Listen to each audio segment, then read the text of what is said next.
Bien, hermanos y hermanas, continuamos ahora con la lección que hemos estado estudiando. Estamos en la página 70 de nuestro sílabo y vamos a terminar esta lección y entonces entraremos al capítulo número 8, que tiene que ver con el falso profeta.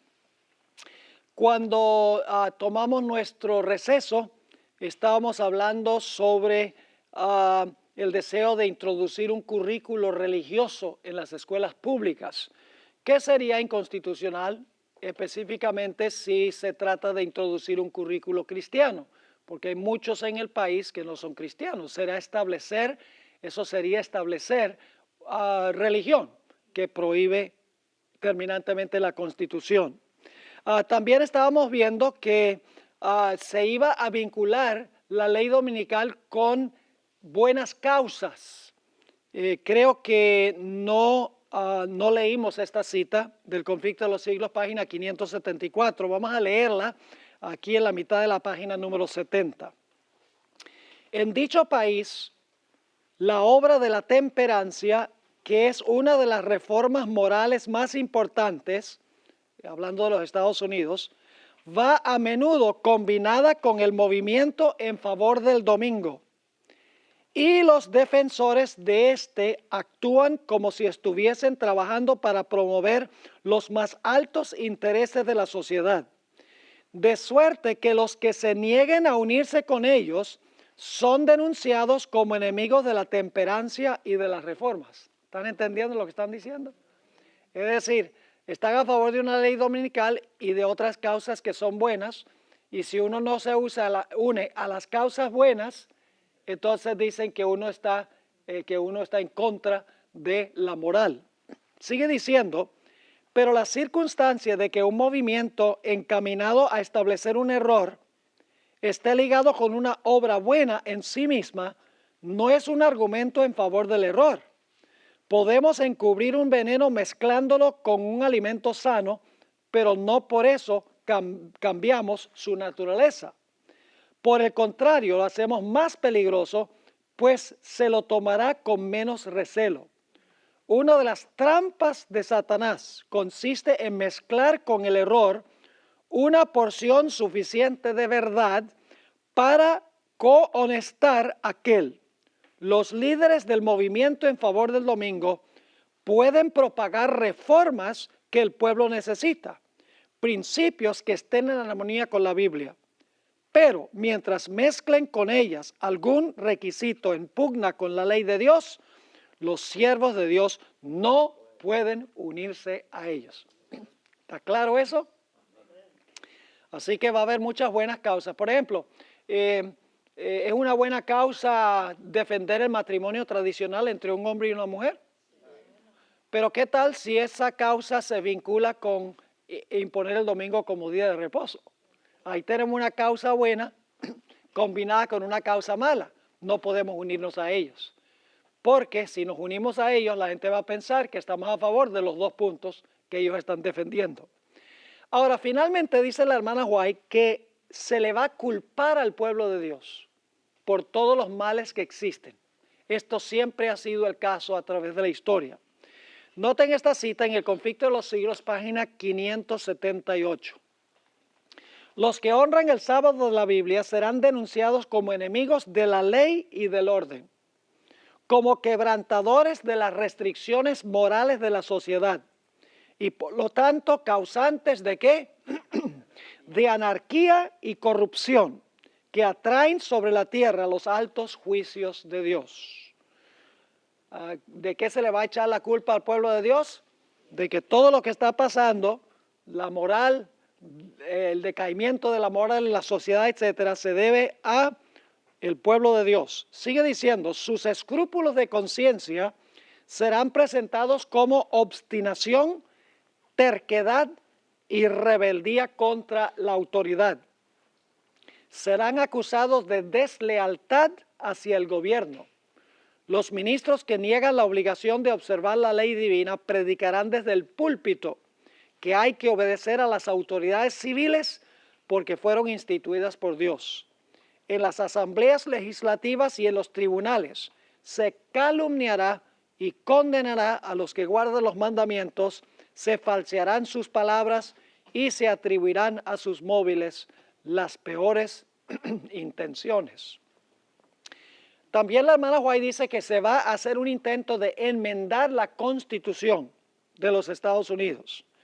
Quiero leer aquí del Espíritu de Profecía. Ustedes notarán 3 citas aquí en esta sección. Bueno, hay 4 citas, una cortica al final. En la primera cita, la hermana White tenía la impresión de que la ley dominical estaba muy cerca. En la segunda cita, la hermana White dice que la ley dominical podía demorarse. Y en la tercera cita, ella dice, tarde o temprano habrá leyes dominicales y leyes antisabáticas. Así que, por lo que estaba pasando en su época, en la década de 1880, la hermana White sentía que la ley dominical estaba muy cerca. Pero como no se materializó, la hermana White dijo, tarde o temprano va a haber una ley dominical.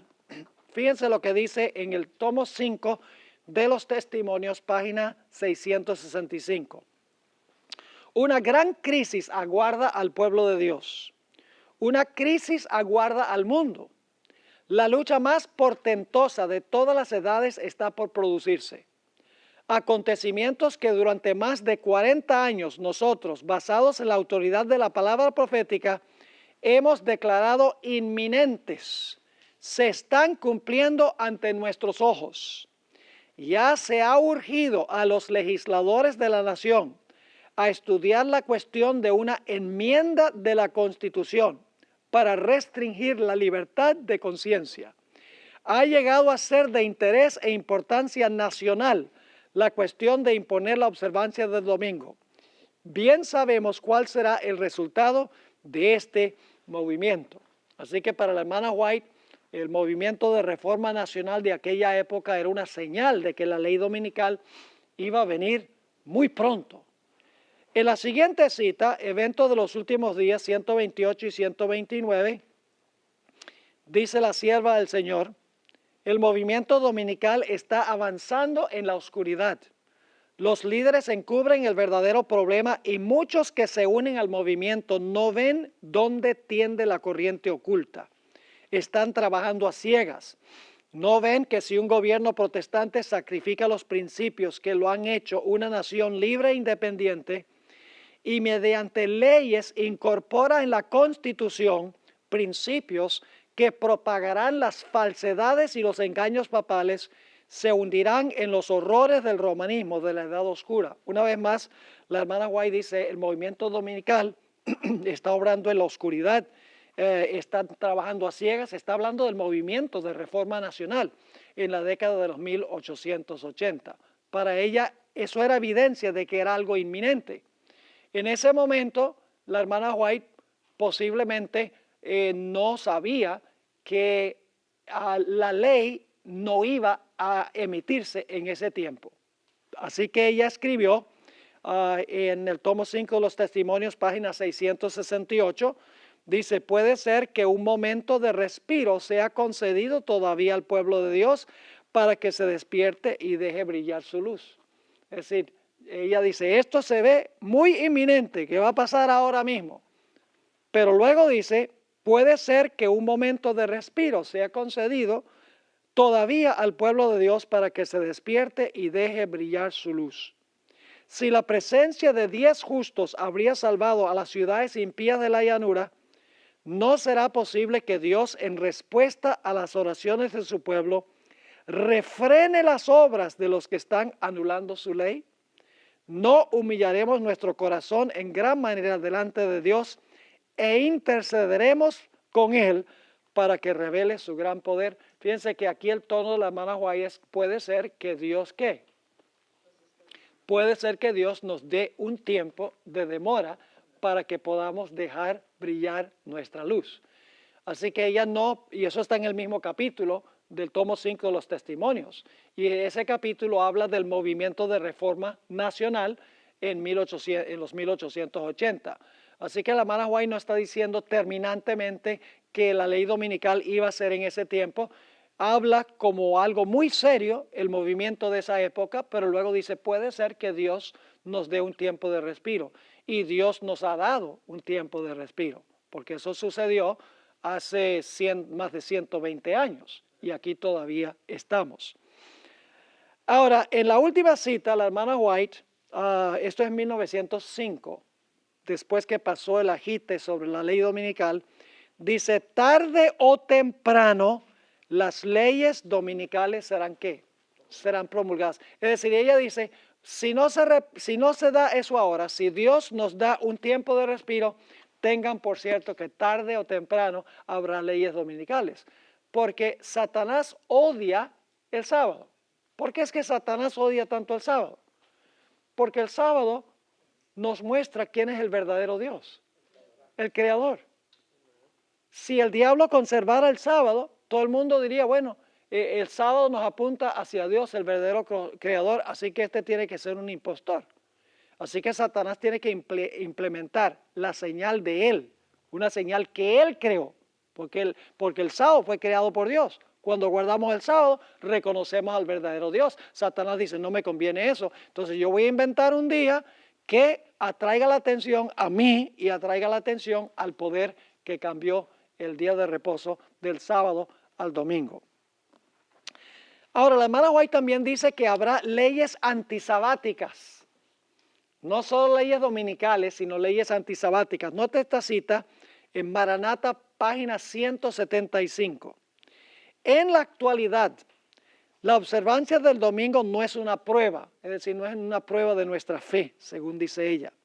Vendrá el tiempo cuando los hombres no solo prohibirán trabajar en domingo, sino que tratarán de obligar a los hombres a trabajar en sábado y apoyar la observancia del domingo o perder su libertad y ¿qué más? Y su vida. Pero ese tiempo todavía no ha llegado, pues la verdad debe ser presentada más plenamente a la gente como testimonio. Ahora, ¿cuántas personas finalmente seguirán una ley dominical? ¿A dónde se implementará la ley dominical? ¿Solamente en los Estados Unidos? No. La hermana White repetidas veces enfatiza que la ley dominical es algo que se va a imponer a nivel global. Va a comenzar en los Estados Unidos y luego, por el ejemplo de los Estados Unidos, se va a proliferar a todo el mundo. Notemos algunas citas del Espíritu de Profecía. Testimonios para los ministros, página 37. El mundo entero será incitado a la enemistad contra los adventistas, porque ellos no rendirán pleitesía al papado, honrando el domingo, la institución de este poder anticristiano. Es el propósito de Satanás hacer que sean extirpados de la tierra, a fin de que nadie pueda impugnar su supremacía en el mundo. ¿Su supremacía dónde? En el mundo, dice el mundo entero. Finalmente va a ser incitado en enemistad contra los adventistas. En el libro Maranata, página 215, dice, se ha considerado a nuestro pueblo como demasiado insignificante para merecer atención. Sin embargo, se producirá un cambio. El mundo cristiano está adoptando una conducta que forzosamente hará que el pueblo que guarda los mandamientos sea noticia. Tenemos el ejemplo de Ben Carson. Los medios de comunicación, no los principales como ABC, NBC y CBS, CNN y Fox News, ellos todavía no habían conseguido esto, pero en algunos otros medios de comunicación se trajo a luz las creencias en cuanto al fin que tenía el doctor Carson. Y si él hubiera continuado con éxito en las primarias, indudablemente los grandes medios de comunicación hubieran presentado ante el mundo los conceptos que tenía el doctor Carson, que era que los adventistas van a ser perseguidos finalmente por sus convicciones religiosas, específicamente con respecto al sábado. Porque Carson había dado un sermón en Australia a donde él expresó su punto de vista sobre eventos finales y habló sobre la persecución final con respecto al sábado. Y estos medios de comunicación consiguieron ese sermón en el internet y dijeron, ¿cómo podemos tener un presidente que va a traer traición en contra de los Estados Unidos? Un presidente que diga que los Estados Unidos, el país sobre el cual gobierna, va a repudiar su constitución y va a imponer el domingo como día de reposo. Es muy interesante este asunto. Yo presenté ese concepto en la serie que grabamos en Victorville el fin de semana pasado. Hablé sobre los medios de comunicación en relación con el Dr. Carson. Sigue diciendo la sierva del Señor, tomo 6 de los testimonios, página 27, cuando los Estados Unidos, el país de la libertad religiosa, se una con el papado para forzar la conciencia y obligar a los hombres a honrar el falso día de reposo, los habitantes ¿de qué? De todo país del globo serán inducidos a seguir su ejemplo. ¿Cuántas naciones van a imponer esta ley dominical? Todas las naciones. Y usted dice, eso no es posible. También los musulmanes que guardan el viernes. ¿Será posible eso? Los hindúes y los budistas que no tienen ningún día específico de reposo. ¿Será posible que esto suceda a nivel global? Si hay una crisis global, indudablemente habrá un día de reposo global. Todavía no hemos visto todos los desarrollos que van a llevar a eso, pero lo creemos porque la profecía lo dice. Voy a saltar por encima de la cita que encontramos en la mitad de la página. Sencillamente miren las partes que están en relieve. La hermana White habla del mundo cristiano como el teatro de los grandes eventos finales. Y luego dice, toda nación se verá ¿qué? Envuelta. La siguiente cita dice, naciones extranjeras seguirán el ejemplo de los Estados Unidos. Aunque ella encabezará el movimiento, la misma crisis recaerá sobre nuestro pueblo en todas partes del mundo. Y luego, ese es Testimonios, tomo 3, página 346, Joya de los Testimonios, tomo 3, página 46.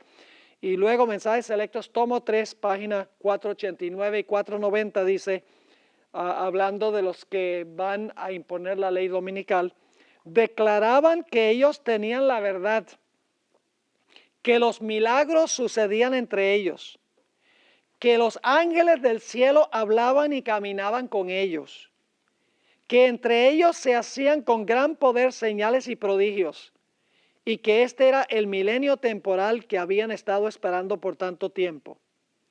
El mundo entero estaba convertido en armonía con la ley del domingo, pero este pueblo pequeño y débil estaba desafiando las leyes de la nación y la ley de Dios y afirmaban que eran los únicos justos que había sobre la tierra.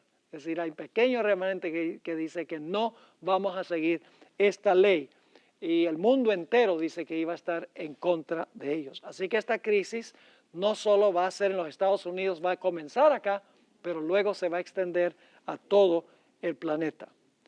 Ahora, ¿cuál debe ser la función de los pastores adventistas a la luz de todo lo que se encuentra en las profecías de Daniel 2, Daniel 7, Apocalipsis 12, Apocalipsis 13, Apocalipsis 17?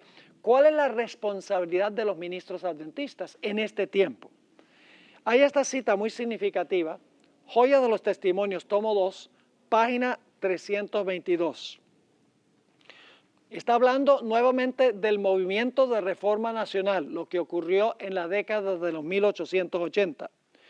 Cuando los reformadores nacionales empezaron a insistir en que se adoptasen medidas para restringir la libertad religiosa, nuestros dirigentes, está hablando de los dirigentes de la Iglesia Adventista, nuestros dirigentes debieran haber comprendido la situación y haber trabajado seriamente para contrarrestar estos esfuerzos.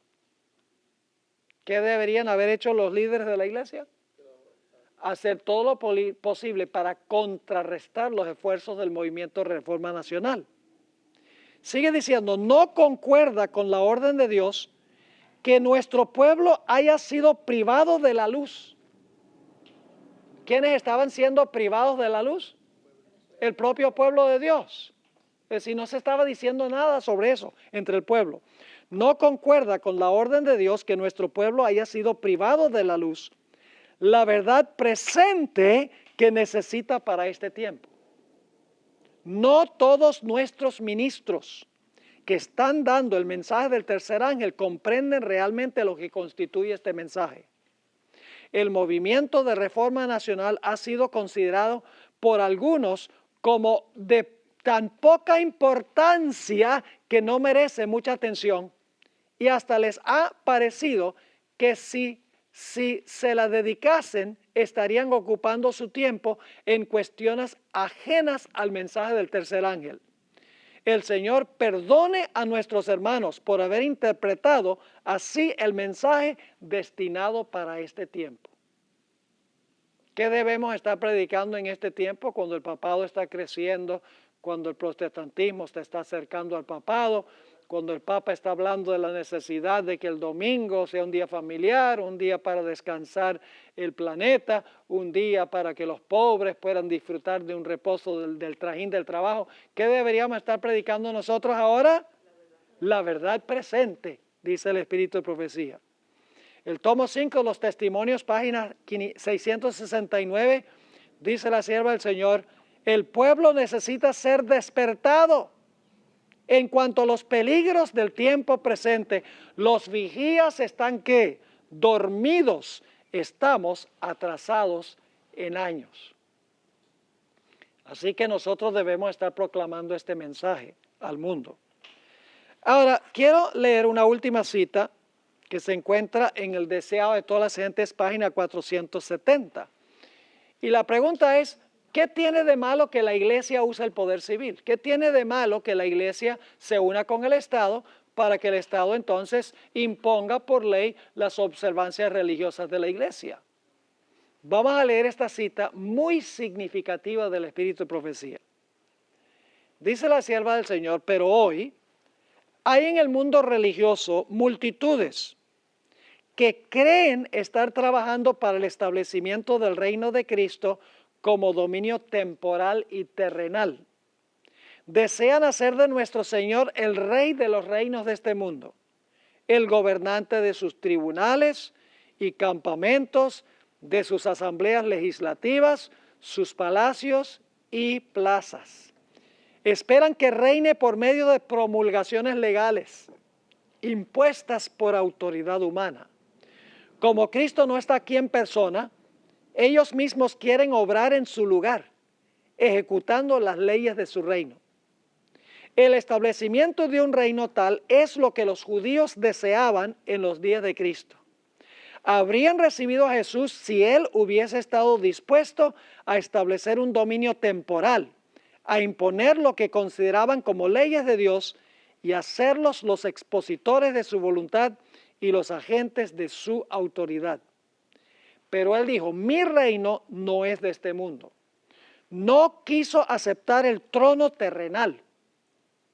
El gobierno bajo el cual Jesús vivía era corrompido y opresivo. Por todos lados había abusos clamorosos, extorsión, intolerancia y crueldad insultante. Sin embargo, el Salvador no intentó hacer reformas civiles. No atacó los abusos nacionales ni condenó a los enemigos nacionales. ¿Ustedes creen que Jesús hubiera condenado a los musulmanes en su época? Hoy en día es tendencia, entre muchos adventistas, condenar a los musulmanes, diciendo el gobierno debe ir y debe destruirlos allá. Jesús dijo: yo no vine a destruir, yo vine a ¿qué? Yo vine a salvar. Sigue diciendo: no intervino en la autoridad ni en la administración de los que estaban en el poder. El que era nuestro ejemplo se mantuvo alejado de los gobiernos terrenales. ¿Y por qué razón? ¿Por qué se mantuvo alejado? ¿Porque no le importaba la condición de la gente? No, fíjense. No porque fuese indiferente a los males de los hombres, sino porque el remedio no consistía en medidas simplemente humanas y externas. Para ser eficiente, la cura debía alcanzar a los hombres individualmente y debía regenerar el corazón. ¿Qué cambia la sociedad? Leyes que imponen la moralidad, ¿eso cambia la nación? No. Cambiando el corazón por el poder del Espíritu Santo cambia la sociedad. Jesús sabía eso. Jesús sabía que no era de beneficio decirle al gobierno romano, impongan la moral aquí en este imperio. Porque en realidad, dando leyes de afuera, no cambia la sociedad. Lo que cambia la sociedad es implantando la palabra de Dios en el corazón humano y entonces tendremos ciudadanos ejemplares. Y esa es la tarea no del gobierno, sino de la iglesia. Es la tarea del hogar. Es la tarea de las escuelas adventistas. Crear buenos ciudadanos para que entonces la nación tenga alta moral. Es decir, los ciudadanos no son cambiados por decisiones que se toman en el Capitolio, sino por la obra del Espíritu Santo en el corazón. Y ahora les voy a leer esta cita que estaba mencionando en la sesión de preguntas y respuestas. Conflicto de los siglos 4:38. Cuando la iglesia primitiva se corrompió, al apartarse de la sencillez del evangelio y al aceptar costumbres y ritos paganos, perdió ¿qué cosa? El espíritu y el poder de Dios. Es decir, cuando la iglesia se adaptó al mundo, perdió el espíritu y el poder de Dios. Y entonces, ¿qué pasó con la sociedad cuando perdió el espíritu y el poder de Dios? La sociedad se desmoralizó, se dañó.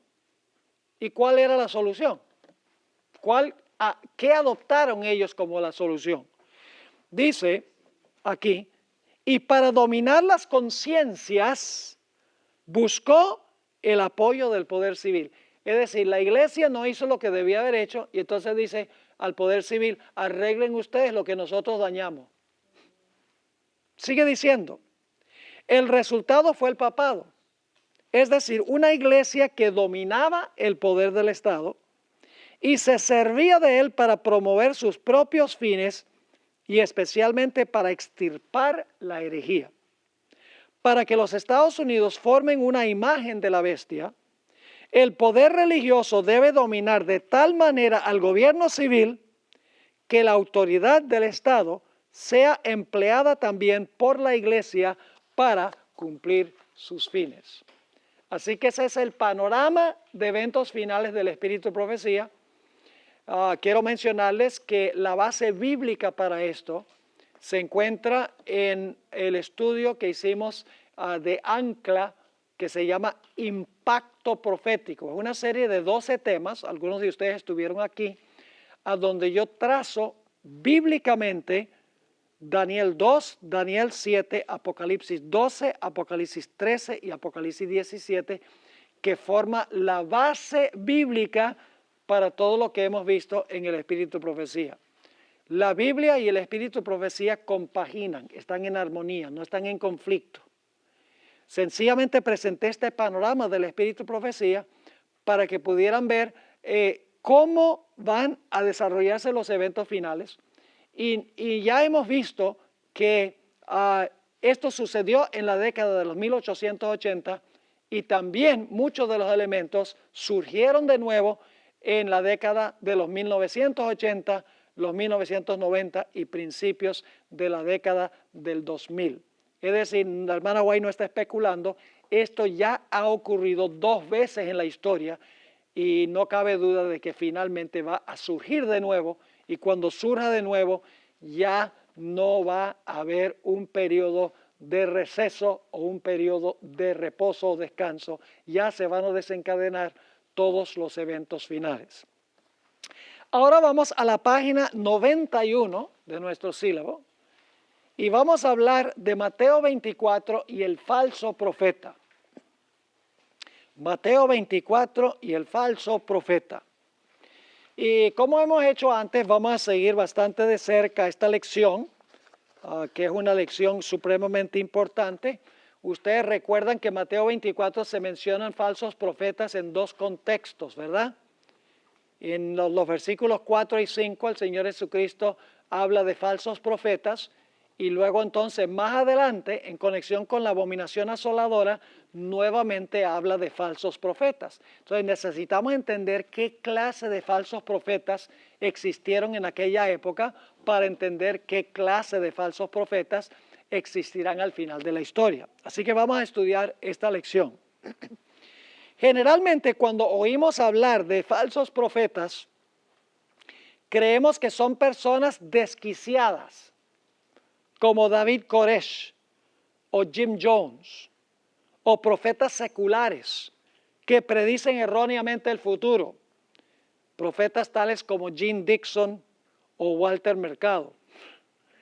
Pero los falsos profetas a los que se refirió Jesús, hay que entenderlos a la luz de lo que era un falso profeta en los tiempos bíblicos.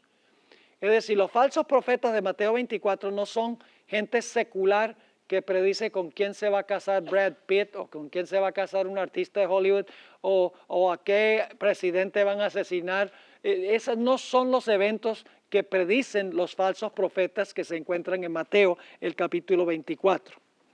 Vamos a notar en primer lugar que en Mateo 24 se menciona que en los tiempos finales va a haber falsos profetas. Mateo 24, 9 al 11 dice: entonces os entregarán a tribulación y os matarán, y seréis aborrecidos de todas las gentes por causa de mi nombre.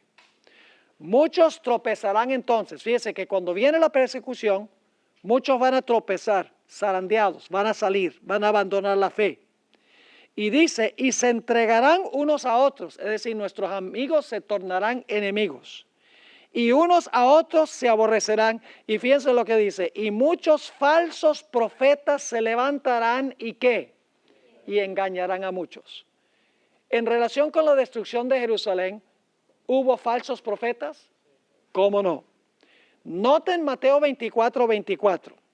Aquí se mencionan los falsos profetas, pero esto es más adelante en Mateo 24. Dice allí, porque se levantarán falsos cristos, ¿y qué más? Y falsos profetas, y harán grandes señales y prodigios, de tal manera que engañarán, si fuere posible, ¿a quiénes? A los escogidos. Ahora, ¿qué clase de falsos profetas se van a levantar en el futuro? Serán del estilo Gene Dixon, que preanunció eventos seculares tales como el asesinato de John Kennedy y el asesinato de Robert Kennedy. Lo hizo con bastante precisión Gene Dixon. ¿Será un tipo de falso profeta como Gene Dixon que anunciaba con quiénes se iban a casar los diferentes artistas de Hollywood? No. ¿Serán desquiciados como David Koresh? ¿O serán los falsos profetas al final de la historia un grupo de personajes más engañosos? Para responder a este problema, necesitamos nosotros leer lo que dijo Moisés en cuanto a lo que es un falso profeta. Vamos a mirar la legislación mosaica en cuanto a lo que constituye un falso profeta. Se encuentra en Deuteronomio el capítulo 13 y el versículo 1 al 5. Y deben agregar ahí a su sílabo a otro capítulo, Ezequiel 13. Todo el capítulo 13 de Ezequiel, no lo puse en el manual, pero todo el capítulo 13 de Ezequiel describe en lujo de detalle lo que era un falso profeta en los tiempos bíblicos. Vamos a leer Deuteronomio 13:1. Cuando se levante en medio de ti, ¿se levantan a dónde los falsos profetas? No son gente secular de afuera, son gente que se levanta dentro de la iglesia.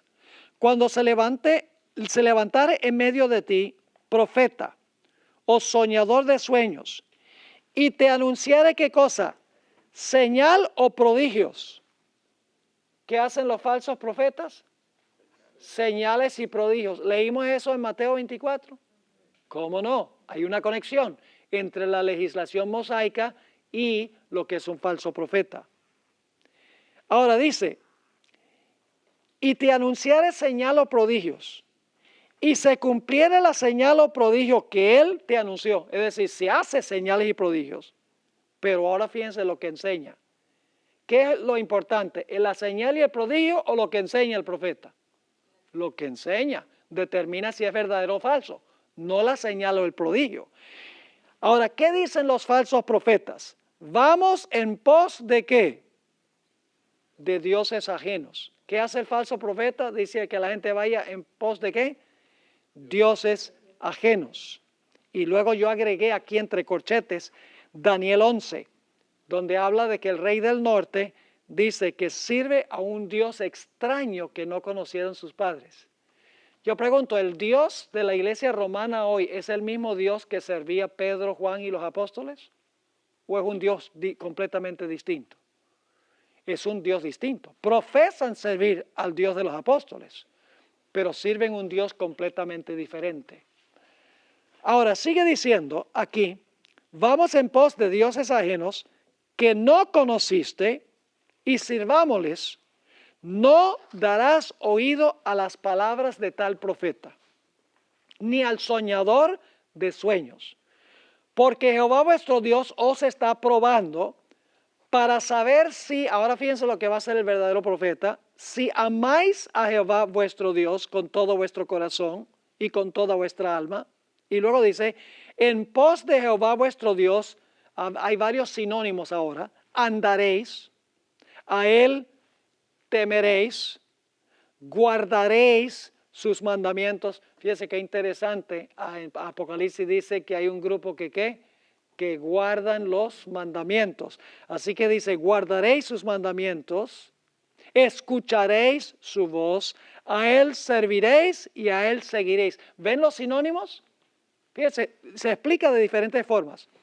Amar a Dios, andar con él, temerlo, guardar sus mandamientos, escuchar su voz, servirle, seguirle. Versículo 5. Tal profeta o soñador de sueños ha de ser muerto, por cuanto aconsejó ¿qué cosa? Rebelión contra Jehová, vuestro Dios, que te sacó de la tierra de Egipto y te rescató de casa de servidumbre y trató de ¿qué? ¿Qué hizo el falso profeta?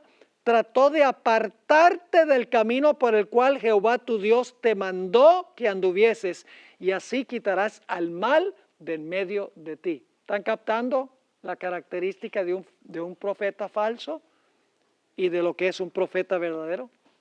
Ahora, hablemos de la función de un profeta verdadero. A través de la historia, Dios ha usado a los profetas como la conciencia de su pueblo. No eran los profetas innovadores revolucionarios. Los profetas nunca enseñaron nuevas doctrinas. Procuraban restaurar la verdad de Dios que el pueblo de Dios había abandonado. Fueron llamados para que regresaran o retornaran a Israel, a su Dios. Un ejemplo claro de esto se encuentra en el profeta Elías, quien no trajo ninguna nueva doctrina a colación, sino que procuró que Israel retornara a la religión de los padres. Cuando Israel caía en apostasía, los profetas servían como abogados de Dios en el tribunal de divorcio. Es decir, los profetas decían a la gente, si ustedes no siguen al Señor, no retornan al Señor, el Señor está exigiendo un divorcio, porque ustedes se han convertido en ramera. Ahora, notemos claramente en la Biblia la función de un verdadero profeta. Jeremías 35 y el versículo 15. El verdadero profeta insta al pueblo a volverse de su mal camino. Jeremías 35, 15 dice, y envié a vosotros todos mis siervos los profetas, desde temprano y sin cesar, para deciros, volveos ahora, cada uno de vuestro mal camino. ¿Qué hace el verdadero profeta? Le dice a la gente que ¿qué? Que se vuelva de su mal camino y enmendad vuestras obras y no vayáis tras dioses ajenos para servirles. Y viviréis en la tierra que di a vosotros y a vuestros padres, mas no inclinasteis vuestro oído ni me oísteis. Yo pregunto, al final de la historia, ¿la gente va a adorar a un falso Dios profesando que están adorando al verdadero Dios? ¿A quién van a adorar? La bestia y ¿qué más? Su imagen. ¿Esos van a ser cristianos que profesan adorar al verdadero Dios? Sí, pero están en realidad adorando un falso Dios, diciendo que están adorando al verdadero Dios. ¿Cómo no? Recuerden eso, porque vamos a volver a ese punto. Noten Jeremías 26, 4 al 6. Jeremías 26, 4 al 6. Les dirás pues, así ha dicho Jehová, si no me oyereis para andar en mi ley, ¿qué hace el verdadero profeta? ¿Le enseña al pueblo a qué? Andar en la ley de Dios, la cual puse ante vosotros para atender a las palabras de mis siervos los profetas, que yo os envío desde temprano y sin cesar, a los cuales no habéis oído, yo pondré esta casa como Silo, y esta ciudad la pondré por maldición a todas las naciones de la tierra. El verdadero profeta llama a la gente a qué? Andar en la ley y atender las palabras de Jehová. Ahora escuchen bien. Jeremías fue el profeta que Dios llamó inmediatamente antes del cautiverio babilónico. Este detalle que vamos a estudiar es muy importante. Ustedes recuerdan que una de las lecciones que estudiamos, la segunda lección que estudiamos en esta serie, fue en cuanto a la destrucción de Jerusalén por Nabucodonosor. ¿Recuerdan? Ahora, ¿saben ustedes cuál fue el profeta que Dios llamó inmediatamente antes de la primera destrucción de Jerusalén en el año 586? Jeremías.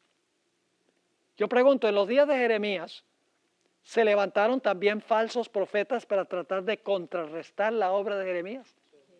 Entonces, sería beneficioso para nosotros estudiar cómo eran los falsos profetas que procuraban contrarrestar la obra de Jeremías para entender entonces los falsos profetas antes de la destrucción de Jerusalén en el año 70 y la característica de los falsos profetas al final de la historia. ¿Debe ser parecido? ¿Cómo no? Ahora, el libro Jeremías fue un profeta que Dios comisionó inmediatamente antes del cautiverio babilónico. Reprendió a Israel por haberse extraviado de los escritos de Moisés y amonestó al pueblo a retornar a Jehová para no ser destruida la ciudad de Jerusalén. ¿Saben ustedes que de todos los profetas del Antiguo Testamento, Jeremías es el que más cita el libro de Deuteronomio? Vez tras vez, Jeremías en su libro profético se refiere al libro de Deuteronomio, a los escritos de Moisés. El libro de Jeremías menciona muchos falsos profetas que se levantaron inmediatamente antes de la destrucción de Jerusalén para tratar de contrarrestar la obra del profeta Jeremías. En efecto, los falsos profetas en unión con el rey, eso es significativo, los falsos profetas unidos con el poder civil, contradecían el mensaje de Jeremías, diciendo que todo estaba bien, asegurándole al pueblo que Jerusalén no sería jamás destruida, pues era la ciudad de Dios. ¿Eso va a pasar en el tiempo del fin también? Oh, sí. No solo instigaron a los falsos profetas, no solo instigaron los falsos profetas al pueblo a rechazar el mensaje de Jeremías, sino que animaron al pueblo a perseguir a Jeremías. Así es que la función de Jeremías y los falsos profetas inmediatamente antes de la primera destrucción de Jerusalén prefigura lo que habría de suceder antes de la segunda destrucción de Jerusalén en el año 70 y también lo que sucederá al pueblo de Dios en el tiempo del fin, al final de la historia. Examinemos pues las características de los falsos profetas antes de la primera destrucción de Jerusalén. Ellos profetizaban paz, paz, mientras la gente practicaba falsa adoración y violaba la ley de Dios. Es decir, vamos a encontrar que los falsos profetas lo que hacían era prometerle a la gente que iba a haber paz, mientras que practicaban falsa adoración y pisoteaban la ley de Dios. ¿Será esa la característica del falso profeta al final de la historia? Según el libro de Apocalipsis, absolutamente. Ahora vamos a notar las características de los falsos profetas, que nos va a ayudar a entender ¿Qué clase de falsos profetas habrá en el tiempo del fin? Según dice Mateo el capítulo 24.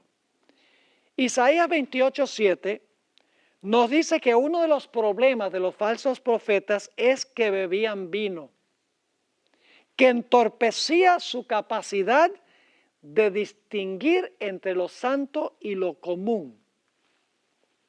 ¿Recuerdan la historia de Nadab y Abiú? Se emborracharon de vino y llevaron fuego común y se lo presentaron a Dios como si fuera santo. Es decir, el vino entorpeció su capacidad de distinguir entre lo santo y lo común. Al final de la historia, ¿hay algo que tiene que ver con vino al final de la historia? ¿Qué da la ramera a las naciones? Vino. Yo pregunto, ¿las sectas protestantes van a beber ese vino? ¿Van a distinguir entre lo santo y lo común? No. Noten lo que dice Isaías 28:7. Pero también estos erraron con el vino y con sidra se entontecieron. El sacerdote y el ¿qué? Y el profeta erraron con sidra, fueron trastornados por el vino, se aturdieron con la sidra, erraron en la visión, tropezaron en el juicio. Qué interesante esto. Ahora, no solo eso, sino que los falsos profetas estaban interesados en el dinero. Los falsos profetas, antes de las dos destrucciones de Jerusalén, estaban interesados en popularidad y en dinero. Yo pregunto, hoy en día muchos líderes religiosos del mundo, esos son los puntos que ellos tienen: popularidad, dinero y poder. Absolutamente. Noten lo que dice Jeremías 6, 13 al 15. Aquí nos dice que los falsos profetas eran avariciosos, interesados nada más en su propio bienestar económico, y estaban participando de las abominaciones que se cometían. ¿Y cuál era la mayor abominación? La adoración al sol. ¿Y saben qué es interesante? ¿Saben cuál fue otro profeta que ministró inmediatamente antes de la destrucción de Jerusalén? Ezequiel.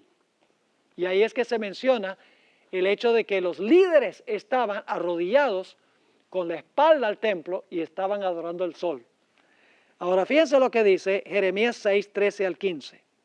Porque desde el más chico de ellos hasta el más grande, cada uno sigue la ¿qué? La avaricia. Y desde el profeta hasta el sacerdote, todos son engañadores. Y curan la herida de mi pueblo con liviandad, diciendo que paz, paz, y no hay paz. ¿Qué clase de mensaje pronuncian los falsos profetas? Un mensaje blandito, un mensaje bonito. No se preocupen, todo anda bien. Este asunto de que un tiempo de angustia, una crisis grande, no se preocupen por eso, ese es alarmismo. Eso es lo que dicen los falsos profetas. Versículo 14, y curan la herida de mi pueblo con liviandad, diciendo paz, paz, y no hay paz. Se han avergonzado de haber hecho, ¿qué cosa? Oh, los falsos profetas cometen ¿qué? Abominación. Ciertamente no se han avergonzado, ni aún saben tener vergüenza. Por tanto, caerán entre los que caigan, cuando los castigue caerán, dice Jehová. Noten también Ezequiel 22, 25 nos dice que eran codiciosos y ambiciosos. Lo que querían era poder, lo que querían era dinero, lo que querían era influencia y popularidad. Ezequiel 22, 25 dice, hay conjuración de sus profetas en medio de ella. Como león rugiente que arrebata presa, devoraron ¿qué? Almas. Tomaron ¿qué más? Haciendas y ¿qué más? Y honra. Multiplicaron sus viudas en medio de ella. Es decir, saqueaban a las viudas también. Fíjense qué interesante las características de los falsos profetas. Esto va a caracterizar los profetas en el tiempo del fin.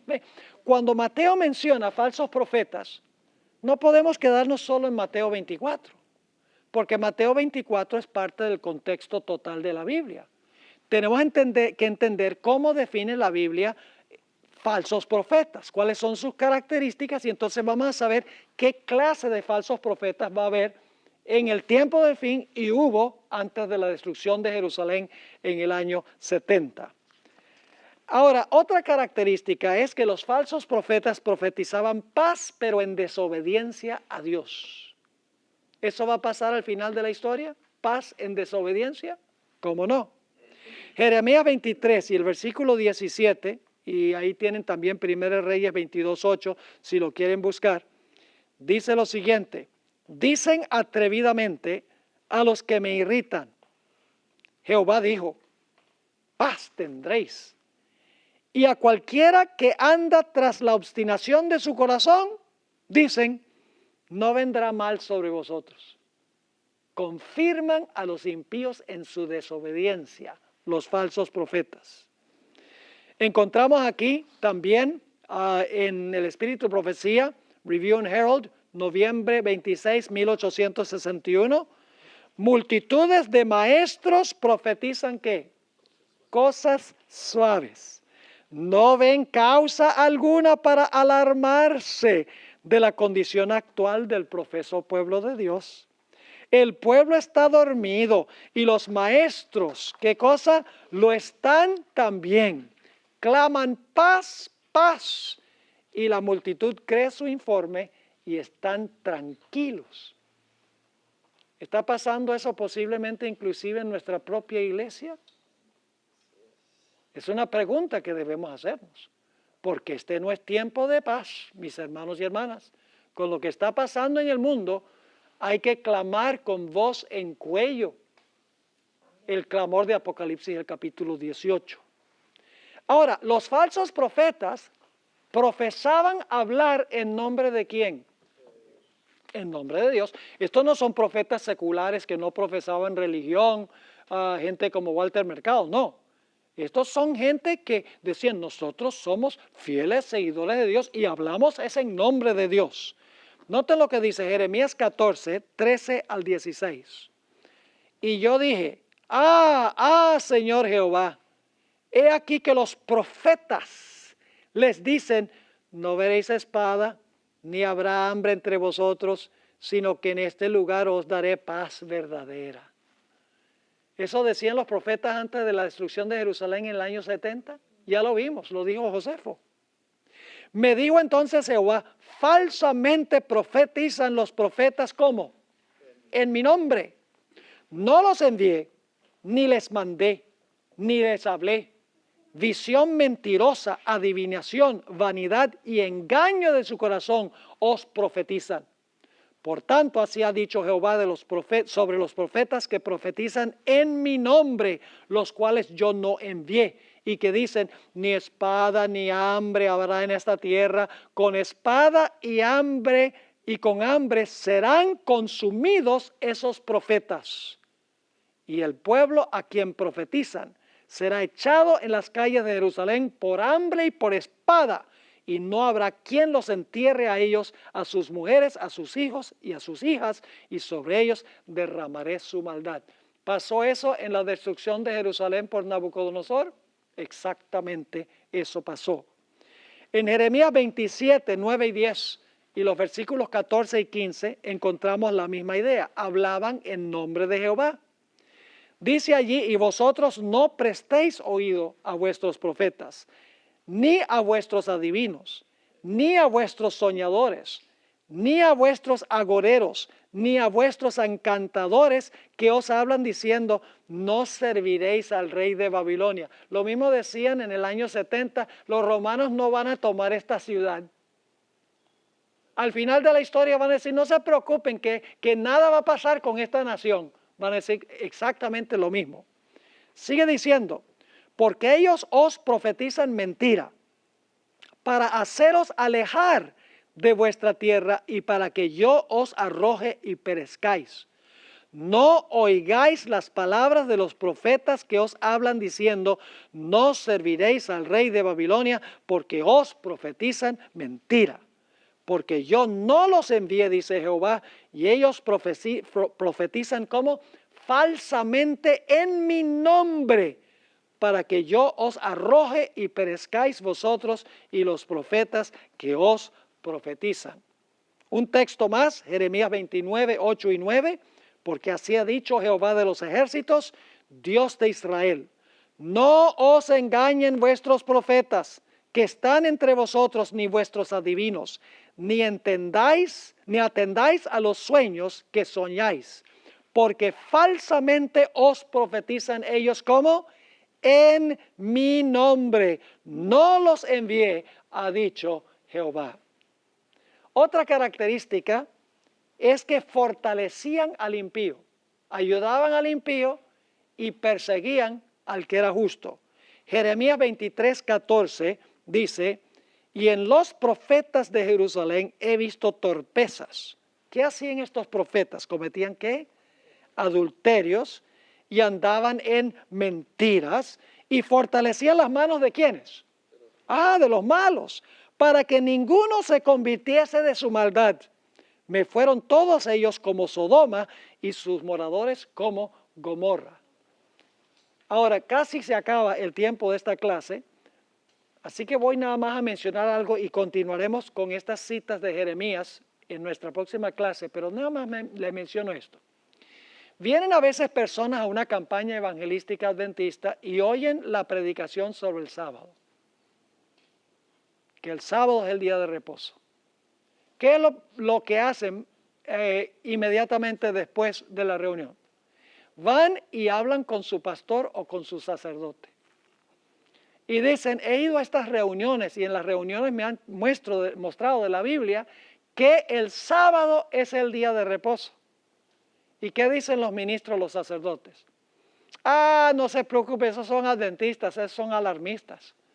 Dios ha cambiado el día de reposo del sábado al domingo en honor a la resurrección de nuestro Señor Jesucristo. ¿Acaso no debemos honrar a Jesús cuando resucitó de los muertos para ir a representarnos en el cielo? ¿Y qué es lo que hacen estos falsos profetas? Lo que hacen es confirmar a la gente en rebelión en contra de Dios. Fortalecen la mano del impío diciéndole, no se preocupen por lo que ellos dicen, porque en realidad lo que ellos dicen no es lo que Dios quiere para nosotros. Hoy en día los falsos profetas, en otras palabras, hacen lo mismo. Confirman a la gente en sus prácticas contrarias a la Biblia y lo hacen en nombre de Dios. Es lo más lamentable, que actúan en nombre del Señor Jesucristo y sin embargo confirman a la gente en la desobediencia a la ley de Dios.